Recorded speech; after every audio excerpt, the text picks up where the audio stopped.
آپ کی وائف 2 ماہ سے حاملہ ہے۔ ڈاکٹر کی یہ بات سن کر زیان کے تن بدن میں آگ لگ گئی تھی۔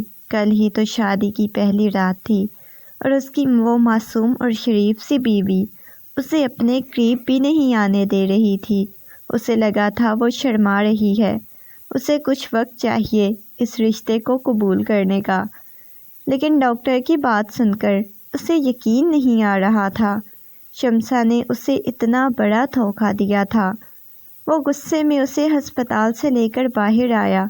شمسا ڈری ہوئی تھی کیونکہ اسے نہیں معلوم تھا کہ اس کے ساتھ کمرہ گلاب کے پھولوں کی خوشبو سے مہک رہا تھا۔ وہ دلہن بنی بیڈ کے درمیان میں بیٹھی ہوئی تھی، گھٹنوں پر سر رکھے مسلسل ہچکیوں کے ساتھ روئے جا رہی تھی۔ جیسے ہی اسے قدموں کی آہٹ سنائی دی، اسے محسوس ہوا کہ زیان کمرے کی طرف آ رہا ہے۔ اس نے جلدی سے اپنے آنسو صاف کیے اور سیدھی ہو کر بیٹھ گئی۔ اس دن کا اس نے کتنے سالوں سے انتظار کیا تھا، لیکن اسے نہیں معلوم تھا یہ دن آئے گا تو یہ سب کچھ اس کے لیے اتنا اذیت ناک ہوگا۔ وہ دروازے کی طرف دیکھ رہی تھی۔ دروازہ کھلا اور زیان مسکراتا ہوا کمرے میں داخل ہوا۔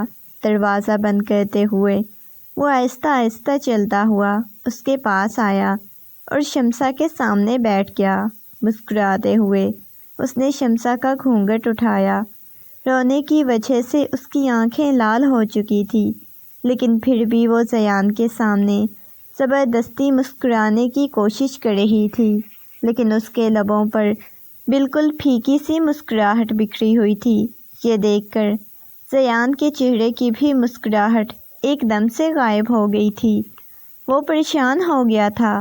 زیان نے اس کے چہرے کو اپنے ہاتھوں کے پیالے میں بھر لیا اور نرمی سے کہنے لگا، شمسا میری جان، کیا ہوا ہے؟ اتنا زیادہ اداس کیوں ہو گئی ہو؟ اپنے گھر والوں کو چھوڑنا کیا اتنا مشکل تھا تمہارے لیے؟ دیکھو، تم تو ہمیشہ سے کہتی تھی نا میرے لیے تم دنیا چھوڑ سکتی ہو، پھر اپنے گھر والوں کو چھوڑ کر آئی ہو، تو اتنا زیادہ پریشان کیوں ہو رہی ہو؟ زیان نے اس کی آنکھوں پر بوسہ دیتے ہوئے کہا تو وہ جلدی سے زیان کے پیچھے ہوئی، کہنے لگی، کچھ نہیں، بس میری طبیعت نہیں ٹھیک، میرے سر میں بہت درد ہو رہا ہے۔ شمسا کا یہ کہنا تھا۔ زیان کو حیرت ہوئی۔ وہ کہنے لگا، کیا ہوا ہے؟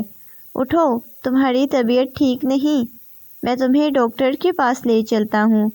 زیان نے اسے بازو سے پکڑ کر اٹھانا چاہا تو اس نے ایک دم سے زیان کے ہاتھ سے اپنا بازو پیچھے کھینچ لیا اور کہنے لگی، نہیں، مجھے کہیں بھی نہیں جانا، کچھ بھی نہیں ہوا، بس کچھ طبیعت ٹھیک نہیں، مجھے نیند آئی ہوئی ہے، میں بہت زیادہ تھکی ہوئی ہوں، میں سونا چاہتی ہوں۔ شمسا کا یہ کہنا تھا۔ زیان نے چونک کر اس کی طرف دیکھا اور کہنے لگا، شمسا یہ تم کیا کہہ رہی ہو؟ پاگل ہو گئی ہو کیا؟ تمہیں معلوم ہے میں نے اس دن کا کتنا زیادہ انتظار کیا تھا۔ وہ تھوڑے سخت لہجے میں بولا۔ شمسا کی آنکھوں میں نمی تیرنے لگ گئی، اس کے ہاتھ کپ کپا رہے تھے۔ اس نے جلدی سے اپنے ہاتھ زیان کے ہاتھ سے کھینچ لیا اور کہنے لگی، میں نے بولا ہے نا میری طبیعت نہیں ٹھیک۔ یہ کہہ کر وہ اٹھنے ہی لگی تھی کہ زیان نے غصے میں اس کا ہاتھ پکڑ لیا اور کہنے لگا، دیکھو شمسا، تم میرے ساتھ ایسا نہیں کر سکتی، تمہیں معلوم ہے میں نے اس دن کا کتنا زیادہ انتظار کیا تھا۔ شمسا کہنے لگی، پلیز زیان، آپ سے صبر نہیں ہوتا کچھ دن تک؟ انتظار کر لینا، میں نہیں ہوں ٹھیک، نہ ہی میں کوئی فی الحال آپ کے ساتھ کسی قسم کا کوئی تعلق قائم کرنا چاہتی ہوں۔ یہ کہہ کر وہ اٹھ کر وہاں سے چلی گئی تھی۔ زیان کو حیرت ہو رہی تھی۔ شمسا کا بدلا ہوا رویہ اسے بہت زیادہ پریشان کر رہا تھا۔ وہ ایسی تو نہیں تھی، وہ تو اس شادی سے بہت زیادہ خوش تھی۔ شادی سے کچھ دن پہلے ہی اس کا رویہ بہت زیادہ بدل چکا تھا۔ وہ زیان کے ساتھ ٹھیک سے بات نہیں کر رہی تھی۔ اسے تو یہی لگ رہا تھا کہ شادی کی وجہ سے وہ بہت زیادہ ڈسٹرب ہے اس وجہ سے بات نہیں کر رہی۔ یہاں تو معاملہ ہی کچھ اور لگ رہا تھا۔ شادی کی پہلی رات ہی اس کا ایسا رویہ سیان کو تھوڑا پریشان کر چکا تھا۔ تھوڑی دیر بعد وہ چینج کر کے سادہ سے حلیے میں آ کر دوسری طرف لیٹ گئی۔ سیان نے شمسا کو کہا، کوئی مسئلہ ہے، کوئی پریشانی ہے تو مجھے بتا سکتی ہو۔ اس نے دھیرے سے اسے اپنے بازوؤں کے حصار میں لیا تو وہ فوراً ہی کھسک کر سیان سے دور ہوئی اور کہنے لگی، سیان آپ کو ایک بات سمجھ کیوں نہیں آتی؟ میں نے ایک دفعہ کہا ہے نا مجھ سے دور رہیں، تو پلیز میرے پاس آنے کی کوشش مت کریں۔ میں اسے دور ہو گیا، مزید اپنی بےعزتی برداشت نہیں کر سکتا تھا۔ سیان نے غصے میں کہا، مجھے بھی کوئی شوق نہیں ہے تمہارے پاس آنے کا، نہ ہی میں کوئی تمہاری قربت کے لیے مرا جا رہا ہوں۔ یہ کہہ کر سیان فریش ہونے چلا گیا۔ تھوڑی دیر بعد جب فریش ہو کر آیا تو بہت ہی سکون کی نیند سو رہی تھی۔ کمرے کی لائٹ بند کر چکی تھی۔ سیان کو بہت زیادہ غصہ آیا ہوا تھا۔ یہاں اس کی نیندیں برباد کر کے وہ خود کتنے سکون کی نیند سو رہی تھی۔ دوسری طرف آ کر کروٹ لیٹ کر سو گیا، لیکن بار بار نگاہیں گھوم کر پھر اسی کی طرف جاتی تھیں۔ مڑ مڑ کر اسی کی طرف دیکھتا تھا۔ دل بہت زیادہ بے چین تھا، اس کی قربت کے لیے مچل رہا تھا، لیکن وہ تھی کہ ظالم بنی دوسری طرف کروٹ لیے سکون کی نیند سو رہی تھی۔ سیان نے بھی آنکھیں بند کر لی۔ تھوڑی ہی دیر بعد ایسے لگا جیسے وہ رو رہی ہے۔ اس نے اٹھ کر لائٹ آن کی تو وہ آنکھیں بند کیے سو رہی تھی۔ سیان نے دھیرے سے اس کی گال پر ہاتھ رکھا تو وہ واقعی میں رو رہی تھی۔ سیان نے کہا، شمسا تم ٹھیک ہو؟ پلیز مجھے بتاؤ، مجھے کیوں پریشان کر رہی ہو؟ اس نے آنکھیں کھول کر دیکھا تو اس کی آنکھیں صاف بتا رہی تھی کہ وہ رو رہی ہے۔ وہ غصے میں کہنے لگی، سیان آپ کو کیا مسئلہ ہے؟ میں اپنے گھر والوں کو چھوڑ کر آئی ہوں، اپنے ماں باپ بہن بھائیوں کو، ذہنی طور پر ڈسٹرب ہوں۔ آپ کو اس بات کی سمجھ کیوں نہیں آتی؟ وہ غصے میں چلاتے ہوئے بولی۔ اس کا یوں غصے میں چلانا یہ بات سیان کے لیے بالکل نہیں تھی۔ ہمیشہ ہی بہت زیادہ آرام سے اس نے بات کی تھی، بہت محبت سے بات کرتی تھی، لیکن اب تو سیان اس کا شوہر تھا۔ اس کے باوجود سیان کے ساتھ اس انداز میں بات کر رہی تھی۔ سیان نے کہا، شاید وہ بہت زیادہ ڈسٹرب ہے، اپنے ماں باپ کو چھوڑ کر آئی ہے تو اس وجہ سے اسے تنگ نہیں کرنا چاہیے۔ سیان نے دوبارہ سے اسے بات نہیں کی اور سونے کے لیے لیٹ چکا تھا، لیکن بار بار دھیان اسی کی طرف جا رہا تھا۔ نہ جانے کب نیند کی وادیوں میں چلا گیا۔ صبح جب اس کی آنکھ کھلی تو وہ کمرے میں موجود نہیں تھی۔ وہ فریش ہو کر نیچے آیا تو سبھی گھر والوں کے ساتھ ناشتہ کر رہی تھی۔ وہ بھی آ کر اس کے ساتھ والی چیئر پر بیٹھ کر مسکراتے ہوئے سب کو سلام کیا تھا۔ وہ خاموشی سے بیٹھی ہوئی تھی۔ اماں غصے میں سیان کو دیکھ رہی تھی۔ سیان نے کہا، کیا ہو گیا ہے؟ اپنے معصوم سے بیٹے کو اتنے غصے میں دیکھ رہی ہیں۔ وہ کہنے لگی، تم نے شمسا کو کیا کہا ہے؟ دیکھو اس کا چہرہ کس قدر اترا ہوا ہے، کسی سے ٹھیک سے بات نہیں کر رہی۔ اس سے پہلے کہ سیان کوئی جواب دیتا، شمسا کہنے لگی، نہیں امی جان، آپ کو کوئی غلط فہمی ہوئی ہے، سیان نے مجھے کچھ بھی نہیں کہا، بس ویسے ہی میری طبیعت کچھ ٹھیک نہیں تھی تو اس وجہ سے میں تھوڑا کم بول رہی ہوں۔ تھوڑا سا ناشتہ کرنے کے بعد اچانک ہی وہ عجیب سا منہ بناتی ہوئی وہاں سے اٹھ کر چلی گئی۔ مجھے حیرت ہوئی تھی۔ امی جان کہنے لگی، جاؤ اس کے پیچھے جاؤ، دیکھو اسے کیا ہوا ہے، دھیان رکھو اپنی بیوی کا، دیکھو کتنی اداس اور پریشان گھوم رہی ہے، اسے حوصلہ دو، اپنے ماں باپ کو چھوڑ کر آئی ہے۔ مجھے حیرت ہو رہی تھی، ساری لڑکیاں اپنے ماں باپ کو چھوڑ کر سسرال جاتی ہیں، وہ کچھ انوکھی تو نہیں آئی تھی۔ اتنی زیادہ اس بات کو سیریس لے رہی تھی۔ میں کمرے میں آیا تو وہ واش روم میں تھی۔ مسلسل مجھے اس کے کھانسنے کی آواز آ رہی تھی۔ میں نے دروازے پر دستک دی اور کہا، شمسا تم ٹھیک تو ہو نا؟ لیکن وہ کچھ نہیں بولی تھی۔ تھوڑی دیر بعد وہ باہر نکلی تو اس کے چہرے کی رنگت بالکل اڑی ہوئی تھی، بالکل اس کا رنگ پھک پڑ چکا تھا۔ میں نے کہا، تم ٹھیک ہو؟ وہ نفی میں سر ہلا رہی تھی، اس کے چہرے پر پسینہ آیا ہوا تھا۔ اچانک ہی وہ میرے بازوؤں میں گر کر بے ہوش ہو چکی تھی۔ میں بہت زیادہ پریشان ہو گیا، جلدی سے اسے اپنے بازوؤں کے حصار میں اٹھایا، لا کر اسے بیڈ پر لٹا دیا۔ اس کی گال تھپ تھپانے لگا، اس کے ہاتھ سہلا رہا تھا، اسے ہوش میں لانے کی کوشش کر رہا تھا۔ اگر اسے اس حال میں میرے گھر والے دیکھ لیتے تو انہیں یہی لگنا تھا کہ میں نے ہی اسے کوئی ٹینشن پریشانی دی ہے، چونکہ اس کی ایسی حالت ہو گئی ہے۔ میں نے دھیرے سے اسے اپنے سینے سے لگایا، اس کی گال سہلاتے ہوئے اسے ہوش میں لانے کی کوشش کر رہا تھا۔ کافی وقت بعد اسے ہوش آئی۔ میں نے اس کی پیشانی پر بوسہ دیا اور کہا، شمسا تم ٹھیک تو ہو نا؟ ابھی اس کی آنکھیں لال ہو رہی تھی، اسے ہلکا ہلکا بخار ہونے لگ گیا تھا۔ میں نے کہا، شمسا اچانک سے تمہیں کیا ہو گیا ہے؟ کیوں اتنا زیادہ پریشان اور گھبرائی ہوئی ہو؟ چلو تمہیں ڈاکٹر کے پاس لے چلتا ہوں۔ وہ کہنے لگی، نہیں، مجھے آپ کے گھر والے کیا سوچیں گے، مجھے کہیں نہیں جانا۔ وہ نرمی سے بول رہی تھی، میرے سینے پہ سر رکھے اس نے آنکھیں بند کی ہوئی تھی۔ میں نے کہا، شمسا مجھے تم بالکل بھی ٹھیک نہیں لگ رہی۔ دیکھو گھر والوں کو نہیں بتاؤں گا، تمہیں ہاسپٹل لے کر جا رہا ہوں۔ میں یہی کہوں گا کہ تمہیں کچھ ضروری چیزیں لینی ہیں رات ولیمے کے لیے، تو اس وجہ سے تمہیں لے کر جا رہا ہوں۔ چلو شاباش۔ میری بات سن کر وہ اس بات میں سر ہلاتی ہوئی اٹھی۔ میں نے اس کے گرد سیاہ چادر لپیٹی اور اپنے ساتھ لگائے نیچے لے آیا۔ امی جان ہمیں دیکھ کر کہنے لگی، کیا ہو گیا ہے، کدھر جا رہے ہو آپ دونوں؟